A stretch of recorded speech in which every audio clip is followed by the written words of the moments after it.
Now let's start. This is the first class of working capital management. ये chapter 20 marks के लिए होने वाला है and we will divide this into two parts. ठीक, हम इसे working capital 1 and working capital 2 बोल के पढ़ेंगे.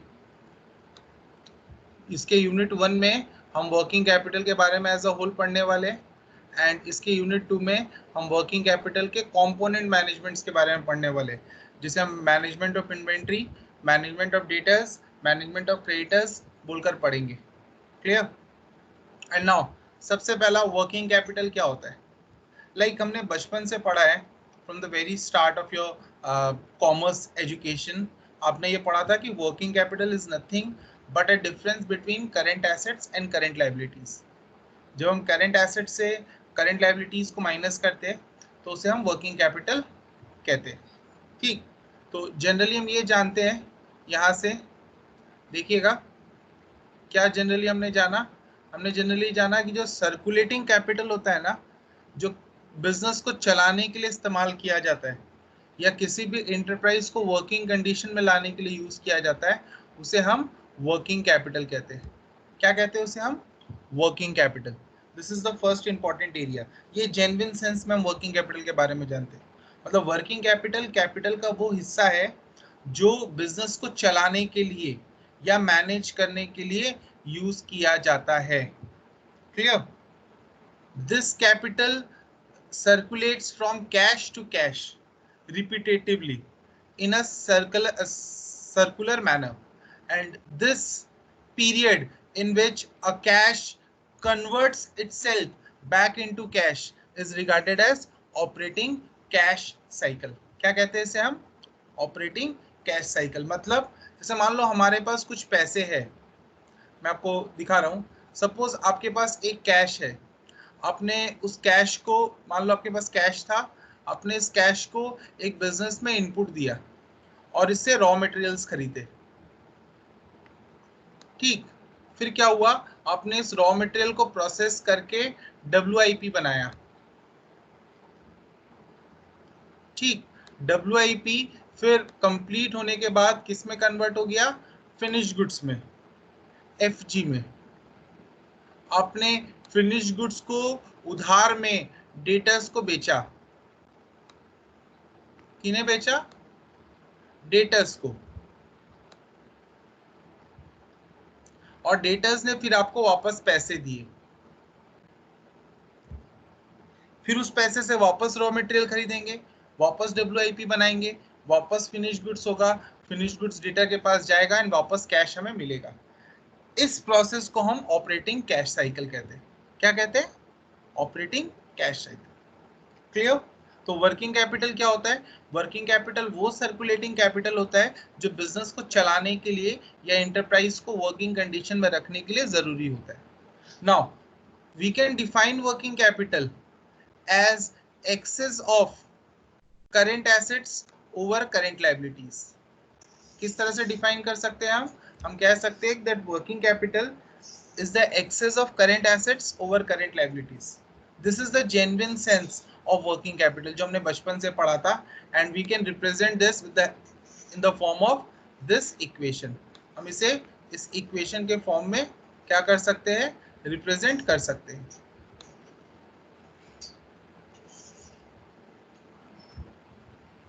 That working capital is equals to current assets minus current liabilities. But अब मैं आपको कुछ चीजें समझाऊंगा. वर्किंग कैपिटल सिर्फ यही नहीं होता. There are different types of working capital. हम बहुत सारे बेसिस पे वर्किंग कैपिटल को बांट सकते हैं. मतलब वर्किंग कैपिटल को क्लासिफाई किया जा सकता है into various categories on different basis. अब ये बेसिस क्या होंगे, इनके बारे में जानेंगे. पहला बेसिस जहाँ पे हम वर्किंग कैपिटल को या तो ग्रॉस वर्किंग कैपिटल या नेट वर्किंग कैपिटल के नाम से जानते हैं. किसके नाम से? Gross and net working capital. यहाँ पे याद रखिएगा, ये ग्रॉस वर्किंग कैपिटल कुछ नहीं बल्कि टोटल करंट एसेट्स है. इसका मतलब किसी भी बिजनेस के टोटल करंट एसेट्स को हम ग्रॉस वर्किंग कैपिटल कहते हैं. क्या कहते हैं? Gross working capital. इसका मतलब in other words we can say the amount of capital that is blocked in form of current assets of any entity shall be treated as gross working capital. ठीक, मतलब किसी भी company के पास जो total current assets होता है उसे हम ग्रॉस वर्किंग कैपिटल कहते हैं। तो नेट वर्किंग कैपिटल क्या होता है? जैसे कि हम जानते हैं that the term gross has wider sense as compare to net. इसका मतलब अगर हमें ग्रॉस से नेट में जाना है तो हमने शायद पहले भी सीखा था, हमें कुछ डिडक्ट करना होगा। सीखा है ना आपने, नेशनल इनकम में भी ये चीज पढ़ी है कि जब हम ग्रॉस से नेट में जाते हैं तो हम अपने वैल्यू में से कुछ माइनस करते हैं। तो हमने यहाँ पे क्या माइनस किया वो हमें जानना है। हमने इस बार माइनस किया करंट लायबिलिटीज को। किसे? करंट लायबिलिटीज को। इसका मतलब जब हम करंट एसेट्स में से करंट लायबिलिटीज को माइनस करते हैं तो हमें क्या मिलता है? Net working capital. आपने कहा सर हमने तो हमेशा वर्किंग कैपिटल में यही पढ़ा that current assets minus current liabilities. मैंने बोला हाँ डेफिनेटली आपने पढ़ा, but in that case working capital का मतलब ही नेट वर्किंग कैपिटल होता है। तो हम लोग ने आज एक और चीज सीखी कि जब हमें क्वेश्चन में वर्किंग कैपिटल कहता है तो उसका मतलब क्या होता है? उसका मतलब होता है ग्रॉस वर्किंग कैपिटल नहीं बल्कि net working capital. Clear? Anyone, any doubt regarding this part? Okay, let's move then. The next is positive working capital and negative working capital. Now as we know कि हमने working capital को मतलब net working capital को जिसको मैंने working capital माना वो तो current assets minus current liabilities होता है। ठीक, तो इसका मतलब ये भी हो सकता है कि करंट एसेट्स की वैल्यू कभी कभी करंट लायबिलिटीज से कम हो जाए और जो रिजल्ट फिगर आए आपके पास वो नेगेटिव हो जाए। तो हमने क्या कहा? देखिए हमने लिखा by the term positive working capital V mean that the value of net working capital is positive. This will happen only if the total of current assets exceeds current liabilities. मतलब अगर करंट एसेट्स की value current liability से ज्यादा हुई तो आपका working capital positive आएगा। If the gross working capital that means the value of working capital always remains positive. ये मैंने आपको कहा डेफिनेटली आपके लिए लर्निंग पोर्शन है। अगर एमसीक्यू एग्जाम्स होते हैं आपके भी तो आपको ये बात याद रखनी होगी कि आपका ग्रॉस वर्किंग कैपिटल हमेशा पॉजिटिव ही रहेगा। क्या रहेगा? पॉजिटिव। क्लियर? क्योंकि ग्रॉस वर्किंग कैपिटल का मतलब होता है करंट एसेट्स और current assets can never be negative. इसका मतलब हमने ये सीखा कि पॉजिटिव वर्किंग कैपिटल क्या होता है। इसका मतलब ये होता है the difference between current assets and current liabilities positive and it is possible only if the value of current assets exceeds current liabilities. And in other words we can say that gross working capital is always positive in nature and we can say that gross working capital can be termed without any assumption that it's a positive working capital. तो working capital negative कब होगा? हमें clear हो गया कि working capital negative तब होगा जब करंट लायबिलिटीज की वैल्यू करंट एसेट से ज्यादा होगी। तो देखिए हमने यहाँ पे फॉर्मूला के फॉर्म में भी लिखा व्हेन CL exceeds CA।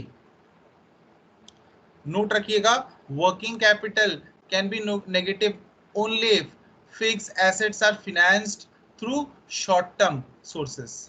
याद रखिएगा कि वर्किंग कैपिटल नेगेटिव सिर्फ तब होगा जब हम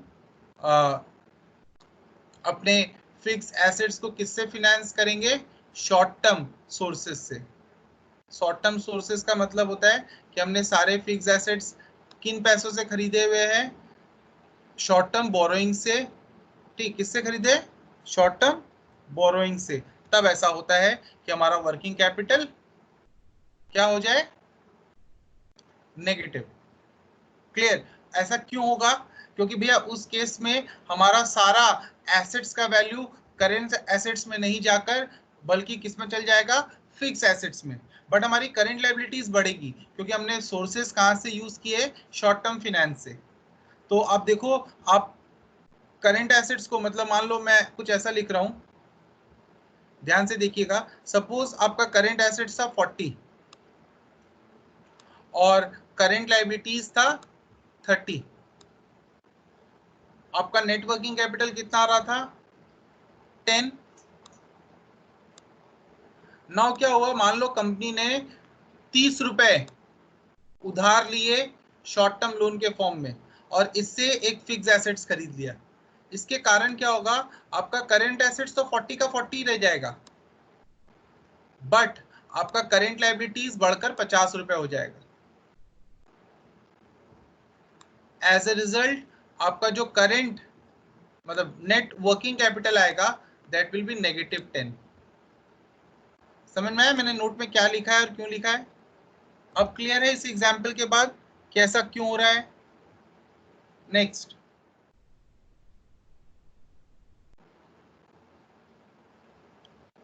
ध्यान दीजिए,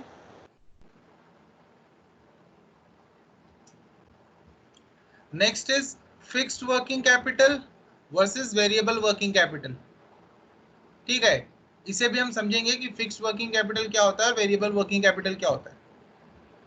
कभी कभी ऐसा होता है कि कंपनीज को अपना करंट एसेट्स को इंटैक्ट पोजीशन में मेंटेन करना पड़ता है थ्रू आउट द ईयर। उसे हम क्या कहते हैं? उसे हम कहते हैं फिक्स्ड, रेगुलर या कोर वर्किंग कैपिटल। याद रखिएगा, कुछ कुछ कंपनीज को एक fixed amount of current assets through out the year maintain करना पड़ता है। जनरली हम जानते हैं कि करंट एसेट्स में जितने भी वैल्यूज है, चाहे वो डेटर हो, बिल्स रिसीवेबल हो, चाहे क्लोजिंग स्टॉक हो, या फिर मान लो आपका बैंक बैलेंस हो, कैश बैलेंस हो, ये सब बदलता रहता है through out the year. But मान लो अगर कंपनी को एक इंटैक्ट, जैसे हमने पढ़ा था ना सेफ्टी स्टॉक का कॉन्सेप्ट, तो अगर एक कंपनी को एक मिनिमम स्टॉक लेवल मेंटेन करना ही पड़े बार बार, तो इन दैट केस वो स्टॉक का बैलेंस हमारे लिए कोर वर्किंग कैपिटल बन जाएगा, क्योंकि वो through out the year fixed रहेगा।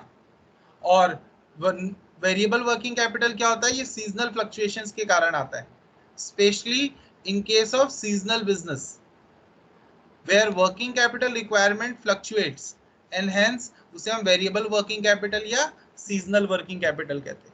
जैसे मान लो जब ड्यूरिंग सीजन होते हैं, जैसे रेनकोट बिजनेस में, या फिर मान लो बुक्स के बिजनेस में, किसी में भी सीजन आता है एक, मान लो 2-3 मंथ्स 4 मंथ्स का, जब बहुत सेल होता है। जैसे ज्वेलरीज का सेल होता है ड्यूरिंग वेडिंग सीजन्स, कपड़ों के सेल्स होते हैं ड्यूरिंग फेस्टिव सीजन्स और वेडिंग सीजन्स में।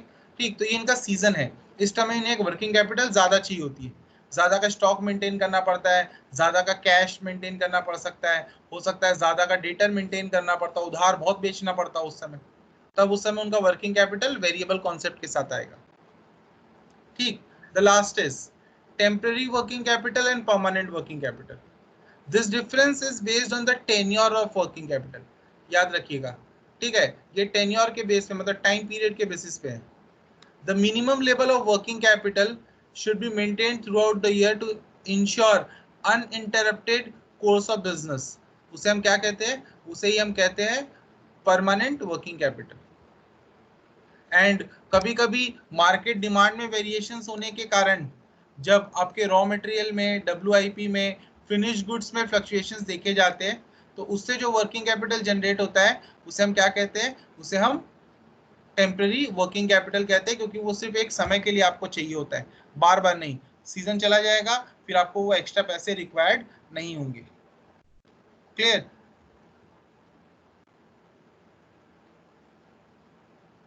ना देखो, यही मैं समझा रहा था आपको कि कैश से कैसे परचेज हो के रॉ मटेरियल से डब्ल्यूआईपी, डब्ल्यूआईपी से फिनिश गुड्स, और फिनिश गुड्स से डेटर से पैसे रियलाइज करके हम वापस कैश में कन्वर्ट करते हैं। इसे हम कहते हैं ऑपरेटिंग कैश साइकिल या वर्किंग कैपिटल साइकिल। इसके बारे में हम बाद में बात करेंगे, क्योंकि हम इन पर बाद में क्वेश्चन देखने वाले हैं। Now you just copy this. This is the format that we will be using for calculating working capital. ठीक है, आप इसे कॉपी कीजिए जल्दी।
Okay guys, have you completed this?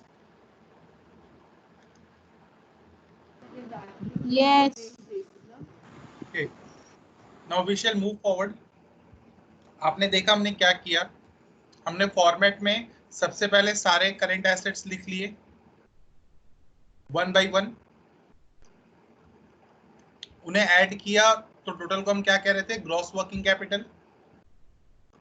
फिर हमने one by one current liabilities लिखी, सबको ऐड किया, माइनस किया, हमें जो वैल्यू मिला उसे हम कह रहे हैं नेट वर्किंग कैपिटल। अब कभी कभी कंपनी को क्या लगता है ना कि कंफ्यूजन, बिकॉज वर्किंग कैपिटल भी फ्लक्चुएट करता है, तो इमरजेंसी में सेविंग्स करने के लिए वो लोग अपने एस्टिमेटेड फिगर में थोड़ी सी कंटिजेंसीज ऐड कर देते हैं। ये आपको बताएगा क्वेश्चन कि कंपनी कितना एक्सपेक्टेशन रख रहा है डिफरेंसेस का, तो जो भी फिगर देगा वो हम ऐड कर लेंगे एंड हमें फाइनली जो फिगर मिलेगा उसे हम कहेंगे working capital requirement. Now the main point is that भैया ये फिगर्स क्या दिए रहेंगे, मैंने बोला ना, ये फिगर्स नहीं दिए रहते। तो आपने मुझसे पूछा तो भैया हम इसे कैलकुलेट कैसे करेंगे, मैंने बोला मैं डेफिनेटली दिखाऊंगा आपको कि कैलकुलेशन कैसे करते हैं। पहले बस ये जानना है कि इनका वैल्यूएशन का प्रोस्पेक्टिव क्या होता है। जैसे अगर मैं सबसे पहले बात करूं रॉ मटेरियल के बारे में, तो क्या कोई मुझे बता सकता है कि रॉ मटेरियल किस बेसिस पे वैल्यू किया जाता है, मतलब रॉ मटेरियल को वैल्यू करने का बेस क्या होता है। डेफिनेटली कॉस्ट होता है, बट कॉस्ट किसका, मतलब रॉ मटेरियल का कॉस्ट कहां से मिलता है हमें, कोई बता सकता है।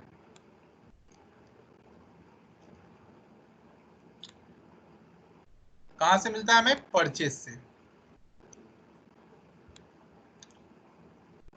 इसका मतलब परचेज के बेसिस पे हम क्या वैल्यू करेंगे, रॉ मटेरियल। क्लियर। अच्छा, WIP किसके बेसिस पे वैल्यू होता है, प्राइम कॉस्ट, जिसे हम कन्वर्जन कॉस्ट भी कहते हैं। आपको याद होगा कॉस्ट शीट में प्राइम कॉस्ट निकालने के बाद ही हमने WIP का एडजस्टमेंट करना सीखा था।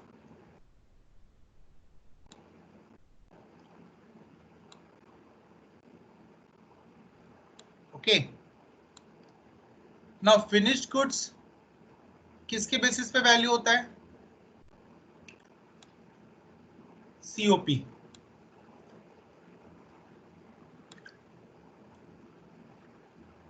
और हम इसे कभी कभी वैल्यू करते हैं COS, कॉस्ट ऑफ सेल्स के बेसिस पे।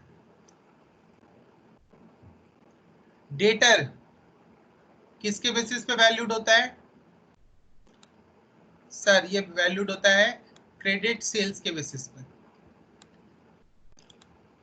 कितना उधार बेचा उसके बेसिस पे आप बता पाओगे कि डेटर कौन कौन है जिनसे पैसे मिलने बाकी है।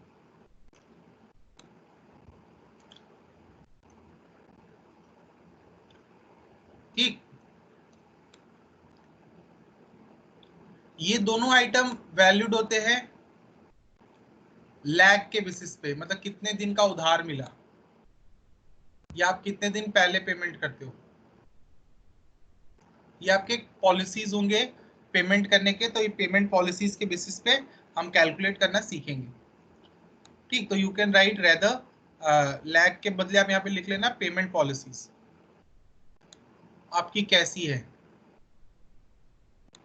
कि क्या अगर आप पहले से पैसे दे देते हो तब कॉन्सेप्ट क्या होगा, अगर आप बाद में पैसे देते हो तब कॉन्सेप्ट क्या होगा।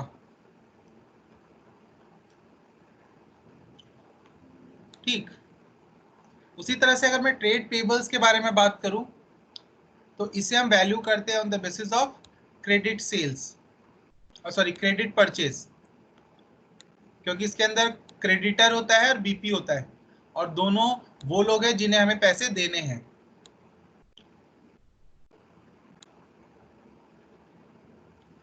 क्लियर, तो you can write credit purchase.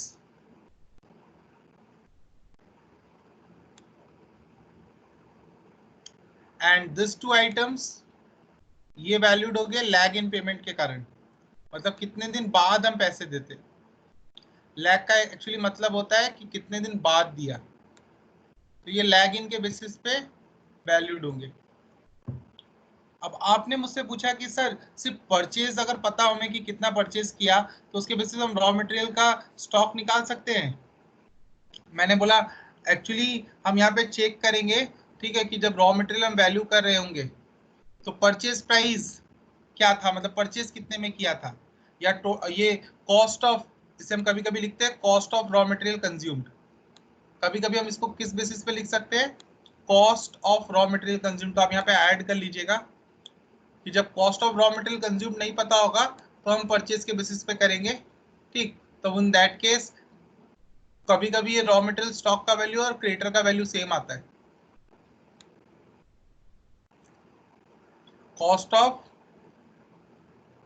Raw material consumed, clear. Now let's see कि ये वैल्यूज किस तरह से कैलकुलेट होंगे।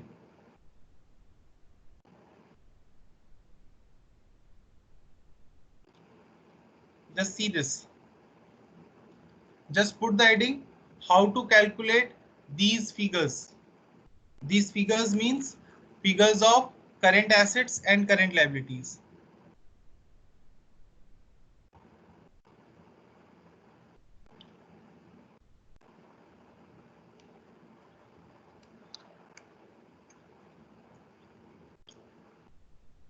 क्लियर। सबसे पहला स्टॉक ऑफ रॉ मटेरियल, मैंने क्या लिखा, इसे हम वैल्यू कर सकते हैं टोटल वैल्यू ऑफ परचेज या कॉस्ट, जिसे हम क्या कहते हैं cost of raw material consumed के बेसिस पे भी किया जाता है, ठीक। अब ये फॉर्मूला कभी कभी लोगों को याद नहीं रहता कि हमने टोटल परचेज लिखा, टोटल पीरियड लिखा, इनटू किया stock holding period before releasing for production. मतलब प्रोडक्शन में भेजने से पहले हम रॉ मटेरियल को कितने दिन गोडाउन में रखते हैं। क्या देख रहे हैं हम यहाँ पे कि प्रोडक्शन में भेजने से पहले हम स्टॉक को कितने दिन गोडाउन में रखते हैं, वो पीरियड हमें चाहिए। क्वेश्चन में ये पीरियड बताएगा। हमने इसे टोटल पीरियड से क्यों डिवाइड किया, क्योंकि ये जो टोटल परचेज है ये एक साल का है। ये एक साल 12 महीना हो सकता है, 360 दिन हो सकता है, या 52 वीक हो सकता है। अब आपको लगेगा सर 360 डेज कैसे हुआ, साल में तो 365 या 366 डेज होता है। मैंने कहा हाँ होता है, बट फिनेंस मानता है कि एक साल 360 डेज का ही होता है, ठीक। तो आप ये फॉर्मूला देख सकते हो। मैंने इस फॉर्मूला को लर्न करने का एक और अच्छा पर्सपेक्टिव बताया। बचपन में 3 रूल मेथड पढ़ा था, आपने बोला हाँ सर पढ़ा था। मान लो अगर मैं आपसे कहता हूं कि एक साल में मैंने जो रॉ मटेरियल खरीदा, जो रॉ मटेरियल खरीदा वो कितने रुपए का था, 360 रुपए का, मतलब 12 महीने का स्टॉक 360 के बराबर है। और मान लो मैं आपसे कहता हूं कि एक महीने का परचेज मैं गोडाउन में रख के रखता हूं हर साल, तो मुझे जानना था ये एक महीने का वैल्यू कितना है, जिसे मैं एक्स लिख रहा हूं। हम उसे क्वेश्चन मार्क दे के भी लिख सकते हैं।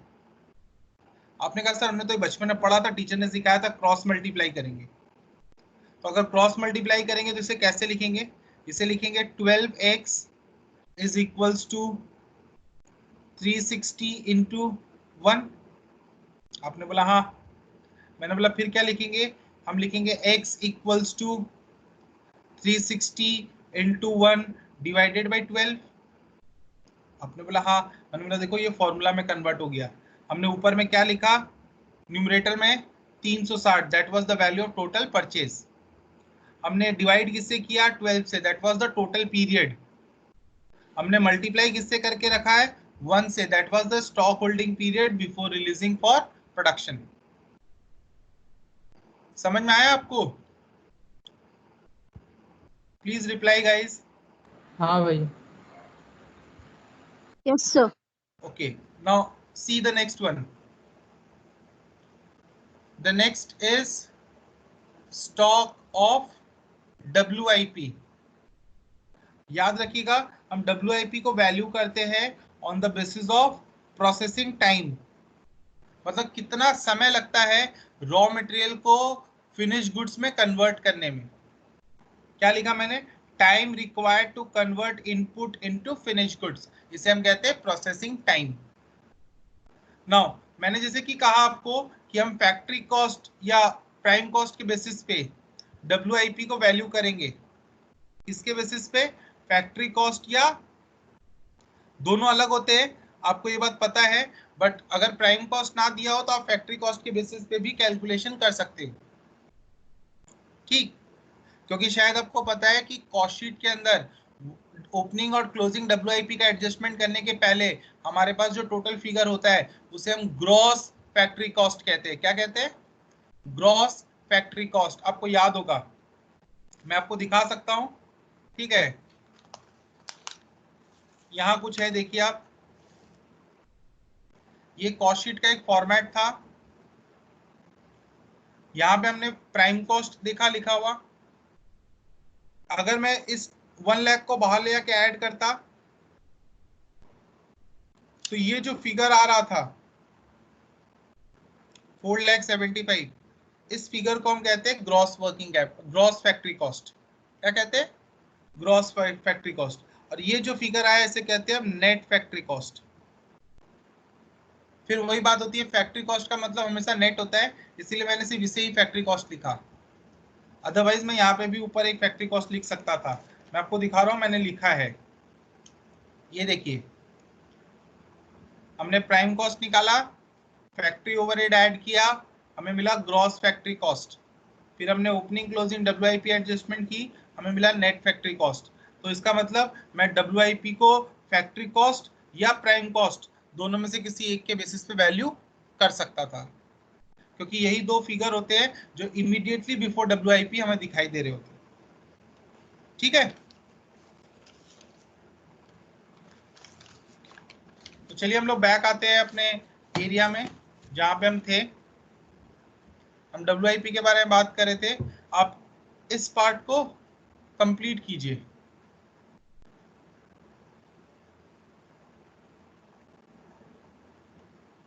ठीक, बस यहां तक लिखिएगा। मैं ये चीज समझाऊंगा नोट, उसके बाद हम नोट को लिखेंगे। Do it fast.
अच्छा, कॉपी किया आप लोगों ने? Yes sir. ओके।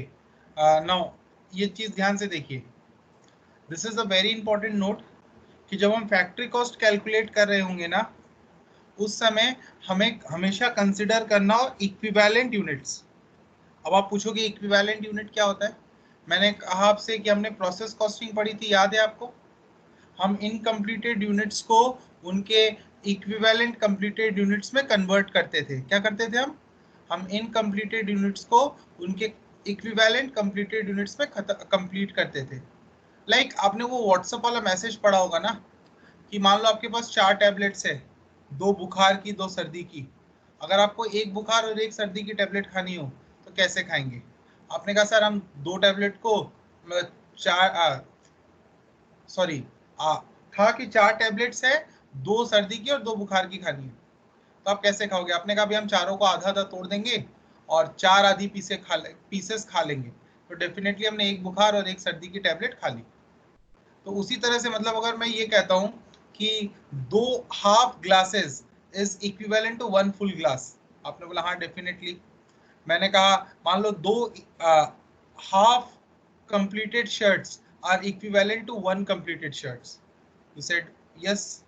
फिर मैंने आपको कहा कि मान लो कोई भी 2 चीज जो आधी हो वो हमेशा एक फुल के बराबर होती है, आपने बोला ओके। तो अगर मान लो मैं आपसे ये कहता हूं कि मान लो मेरे पास 100 यूनिट्स है, कितने यूनिट्स है? 100 यूनिट्स जो 60% कंप्लीटेड है। कितने कंप्लीटेड है? 60%। तो can't we say that we have 600 units जो टोटली कंप्लीटेड है। आपने बोला ये कैसे किया? मैंने कहा देखो एक फॉर्मूला होता है कंप्लीटेड यूनिट्स कैलकुलेट करने का, total incompleted units into degree of completion. क्या करते हैं हम?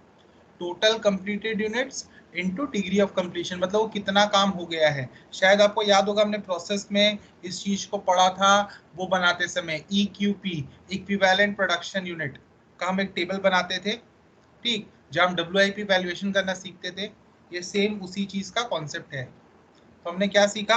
हम लोग ने सीखा अगर हम इन टोटल इनकम्प्लीटेड यूनिट्स में परसेंटेज कंप्लीटेड मल्टीप्लाई करें तो हमें फुल कंप्लीटेड यूनिट्स या 100% कंप्लीटेड यूनिट्स पता चल जाएंगे कि कितने हैं। इसे क्यों कैलकुलेट करेंगे? क्योंकि इसके बेसिस पे ही हम कॉस्ट लेंगे। क्या लेंगे? फैक्ट्री कॉस्ट कैलकुलेट करेंगे। तो देखिएगा ये चीज। नेक्स्ट, फैक्ट्री कॉस्ट क्या होगा? फैक्ट्री कॉस्ट होगा equivalent completed units into material plus labour plus overhead per unit. क्या कहा मैंने? इक्विवेलेंट यूनिट्स इनटू मटेरियल का खर्चा, लेबर का खर्चा प्लस ओवरहेड का खर्चा पर यूनिट हम मल्टीप्लाई कर सकते हैं। मैं एक और चीज भी कर सकता हूँ, मैं यूनिट को कन्वर्ट नहीं करके इन कॉस्ट को कन्वर्ट कर सकता था उसी परसेंटेज के बेसिस पे।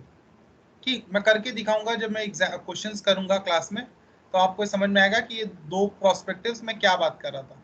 मैं दोनों से क्वेश्चंस करूंगा। Now second, note number 2, remember that whenever the question is silent, वो आपको अगर परसेंटेज डिग्री ऑफ कंप्लीशन ना बताए तो हम हमेशा हमेशा अज्यूम करते हैं कि मटेरियल 100%, लेबर और ओवरहेड जिसे हम कन्वर्जन कॉस्ट कहते हैं वो 50% कंप्लीटेड होते हैं। ये क्यों कहा मैंने? ध्यान से सुनिए।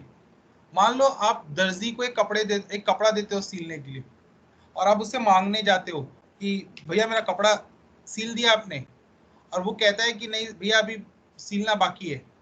तो सीलना बाकी है इसका मतलब क्या है? क्या उसने आपके कपड़े को अभी तक कटिंग नहीं की है? आपने बोला नहीं सर कपड़ा तो काट लिया है। तो मैंने बोला तब बाकी क्यों है? आपने कहा सर हो सकता है कि लेबर ने स्टिचिंग ना की हो अभी तक अपनी, या फिर मान लो अगर स्टिचिंग हो भी गई हो तो ओवरहेड कॉस्ट मतलब उसकी फिनिशिंग और डेकोरेशन जो होता है वो उन्होंने अभी तक कंप्लीट ना किया हो, बटन्स ना लगाए हो, पॉकेट ना लगाई हो। ठीक, या मान लो आप किसी भी इनकम्प्लीटेड यूनिट की बात सोचोगे। मान लो अगर आज आप एक बिल्डिंग खरीदते हो और बिल्डिंग रेडी हो जाती है और अभी भी इनकम्प्लीट होती है। इनकम्प्लीट इन द सेंस मान लो एक्सटीरियर पेंटिंग नहीं की, या फिर मान लो मार्बल्स लगा दिए अभी तक पॉलिशिंग नहीं की है मार्बल्स को, ठीक है। या मान लो आपके घर पे सारे स्विचेस तो लगा दिए, कनेक्शन नहीं दिया, मीटर नहीं आया अभी तक। तो अब उस कॉन्सेप्ट में हमेशा क्या देखोगे कि भैया मटेरियल तो हमेशा यूज हो जाता है, काम हमेशा लेबर या ओवरहेड का ही बचा होता है किसी भी इनकम्प्लीटेड काम में, ये जेन्युइन केस है। हाँ, बट अगर क्वेश्चन कहता है कि नहीं सर मटेरियल भी अभी तक पूरा यूज नहीं हुआ, then you can follow the question, question भगवान होता है। अगर वो कहता है कि 60 40 40, हम लोग 60 40 40 को फॉलो करेंगे। बट अगर क्वेश्चन कुछ नहीं कहता, हम हमेशा क्या फॉलो करेंगे, 100 50 50। Okay, now copy this. आप लोग कॉपी कर रहे हो तो मेरे साथ? हाँ। Copy this yes fast. Sir.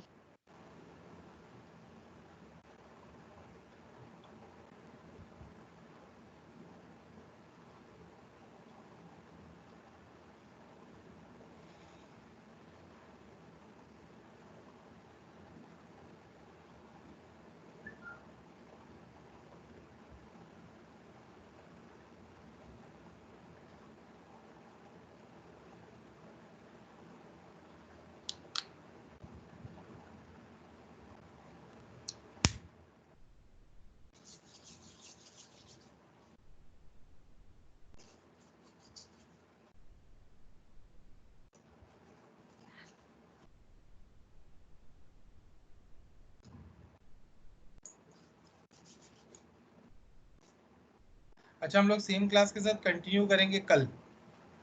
Okay, आज आप ये कॉपी कर लो, हम लोग सेम क्लास के साथ कल कंटिन्यू करेंगे। हमें बाकी फिगर्स का कैलकुलेशन भी सीखना है कि किस तरह से करते हैं, then only we can do sums. ठीक है भैया। ठीक है, तो write this fast. When you complete just inform me that you have मेरा कंप्लीटेड। हो गया, मेरा हो गया। मेरा भी हो गया। अदर्स? मेरा भी हो गया। Sir, I have not completed. Complete it fast. हाँ, और you just take a screenshot of the screen, ठीक, so that you can write it later.